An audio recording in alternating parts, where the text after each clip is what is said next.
এই দোয়াটির একটি ফজিলত আছে। এই দোয়াটির ফজিলত আব্দুল্লাহ ইবনু আমর রাদিয়াল্লাহু আনহু বলেন, রাসূলুল্লাহ সাল্লাল্লাহু আলাইহি ওয়াসাল্লাম বলেছেন, মসজিদে প্রবেশের সময় একথা বলতেন এবং তিনি বলেছেন, যদি কেউ তা বলে তবে শয়তান বলে, সারা দিনের জন্য এ ব্যক্তি আমার খপ্পর থেকে রক্ষা পেল।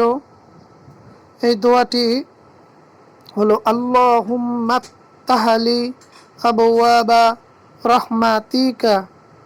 এই দোয়াটির বাংলা একটি অর্থ রয়েছে, হে আল্লাহ, আপনি আমার জন্য আপনার রহমতের দরজাগুলো খুলে দিন।